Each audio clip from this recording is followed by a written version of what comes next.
መንፈስ ቅዱስ የወረደላቸው እርሷ ስላለች ነው። እርሷ ባትኖር ኢየሱስ ክርስቶስ አይመጣም፣ አይኖርም። ኢየሱስ ክርስቶስ አይወለድም፣ እርሷ ባትመጣ። አብን አናየውም፣ ወልድንም አንመለከተውም። መንፈስ ቅዱስም ደግሞ መጥቶ ለሐዋርያት ቋንቋ እስኪገለጽ ኃይል ብርታት እስኪሆናቸው አይመጣም። ማርያም ከሌለች ጌታ የለም። ጌታ ከሌለ ደግሞ ሥላሴነት የለም። ሥላሴነት ከሌለ ደግሞ እግዚአብሔር የለም። እግዚአብሔር ከሌለ ደግሞ ዓለምም የለም። ስለዚህ ዓለም የምትድነው በወላዲተ አምላክ ምልጃ በጌታ ቸርነት። ይህ አባትና ይህ አስተማሪ በግልጽ አማርኛ ማርያም ከሌለች ኢየሱስ አይኖርም ነበር ብሎ አስተምረዋል። ያለና የሚኖር ያለ የነበረ የተባለለት ጌታ ኢየሱስ ክርስቶስ ማርያም ባትኖር አይኖርም ነበረ ብለው በዚህ ደረጃ ያስተማሩትን ትምህርት አንድም ሰው ወደዚህ መጥቶ አልተቃወመም። አንድም ሰው ፌስቡኩን፣ ቲክቶኩን፣ ዩቲዩቡን አላጨናነቀበትም። ኦልሞስት ሁሉም ሰው ልክ ናቸው ብሎ ነው የተቀበለው። አስቡት የዛሬ 2000 ዓመተ ምህረት የተወለደችውን ድንግል ማርያምን ከሷ መወለድና መፈጠር በፊት ያለ የነበረ አብ፣ ወልድ፣ መንፈስ ቅዱስ የሚባሉትን እሷ ባትኖር አይኖሩም ነበረ፣ የሉም ነበረ፣ ጭራሽ ደግሞ እግዚአብሔር የሚባል የለም ብለው በዚህ ደረጃ አስተምረው የሲኖዶስ ስብሰባውን ተውት፣ ማውገዙን ምናምኑን ተውት።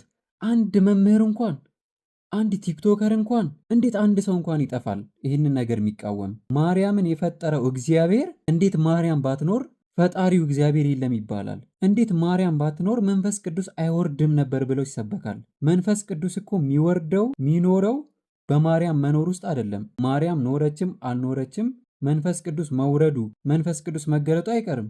አብ፣ ወልድ፣ መንፈስ ቅዱስ የሚባሉትም ከማርያም በፊት ያሉ የነበሩ ናቸው እንጂ ማርያም ስለተወለደች ማርያም ስለመጣች የመጡ አይደሉም። ምን ነው የአብርሃሙ ሥላሴ እየተባለ በየዓመቱ ይከበር የለ እንዴ?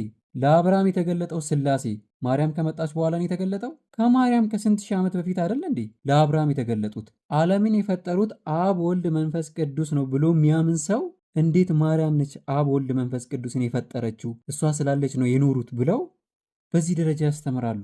እኔ አፌ ሞልቼ ነው የምናገረው። ሲኖዶስ ሊሰበሰብ የሚገባው፣ ሲኖዶስ ሊያወግዝ የሚገባው፣ ሲኖዶስ ሊያግድ የሚገባው እነዚህን ሁለቱን ሰዎች እንጂ መጽሐፍ ቅዱስን የሚያስተምር መጽሐፍ ቅዱስን በግልጥ ለዓለም ሁሉ የሚሰብክ ሰው አይደለም። አይደለም ታድሶ፣ አይደለም መናፍቅ፣ አይደለም ጴንጤ፣ ከፈለጋችሁ ኢሉሚናቲ ማለት ትችላላችሁ።